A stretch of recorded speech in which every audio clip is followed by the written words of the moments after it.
The brain is the most important organ in the body. So says the brain.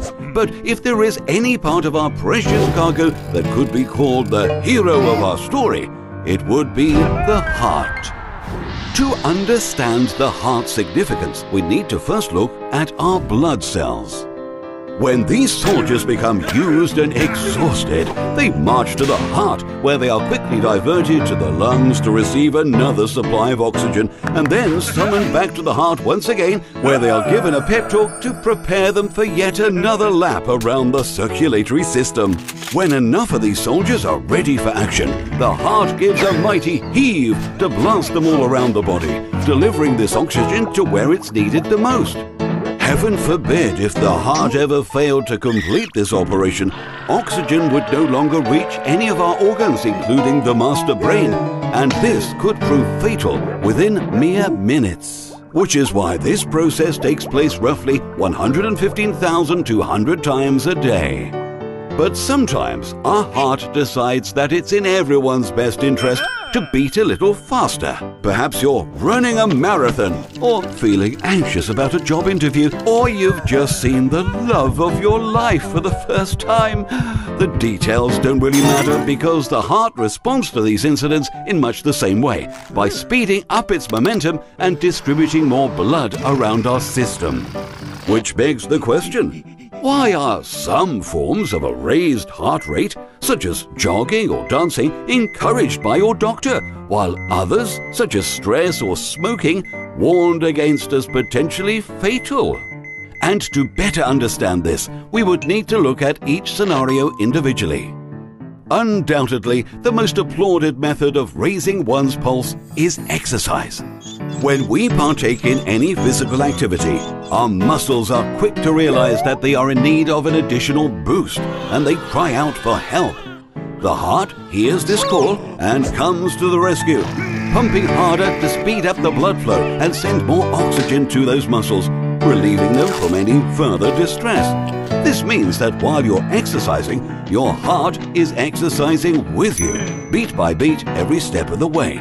And because the heart is a muscle itself, it progresses much like any other trained physical fiber, evolving into a much stronger machine, tougher, more resilient, and far more efficient at its job. That's why athletes are known to have a much lower heart rate, even when they are sitting still, because their heart is so powerful that it takes next to no effort to deliver the blood around the body. With that in mind, it's not too difficult to imagine that we could achieve the exact same health effects by, say, drinking an energy drink. After all, the heart rate will increase just like it did during a workout, so surely this will help it grow up into one tough and resistant asset too, right? And interestingly enough, this isn't too far from the truth. Studies have found that people who drink 4 to 5 cups of coffee per day had a lower risk of heart failure, coronary how do you say that word?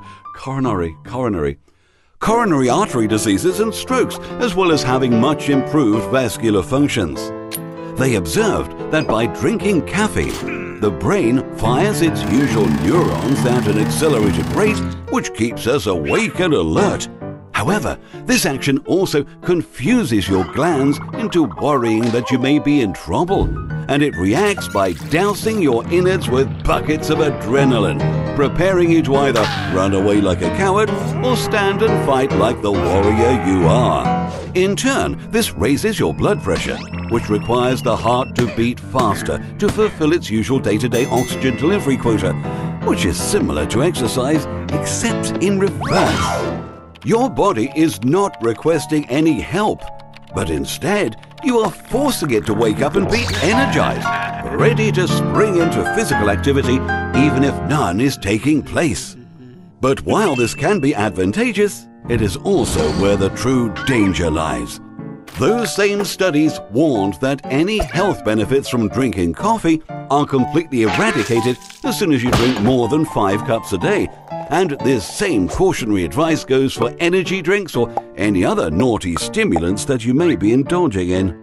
If we think back to a prolonged session of exercising, we will notice that there are a lot of fail-safe mechanics in the body designed to prevent you from pushing the heart too far.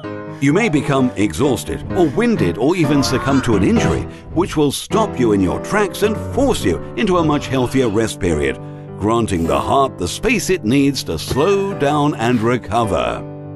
However, if you're staying up night after night, guzzling highly caffeinated energy drinks just to cram for tomorrow's big test, your heart is enduring the equivalent amount of stress as running on a treadmill for that same amount of time, which even the strongest of athletes wouldn't recommend without the proper training.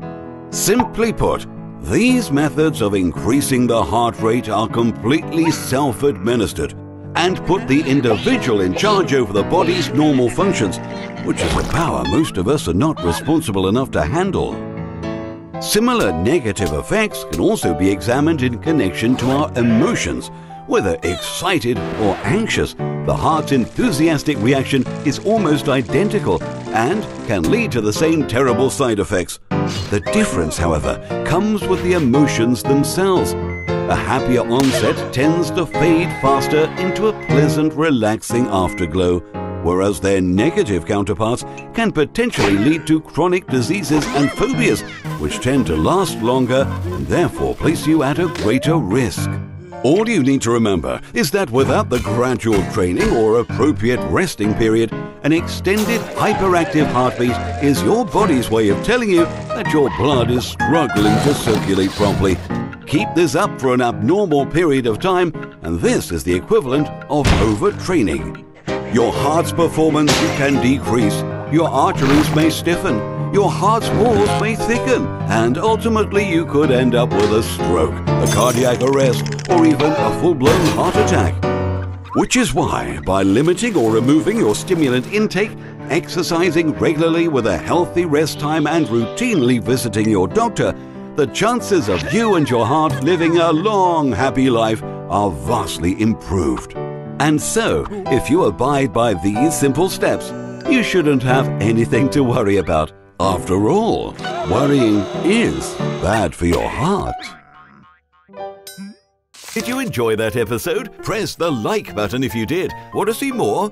What if you clicked subscribe? Oh, and make sure you click on the little bell so you don't miss another video ever again. In fact, we've got a new one coming out every week. Prepare your mind for more tantalizing hypotheticals.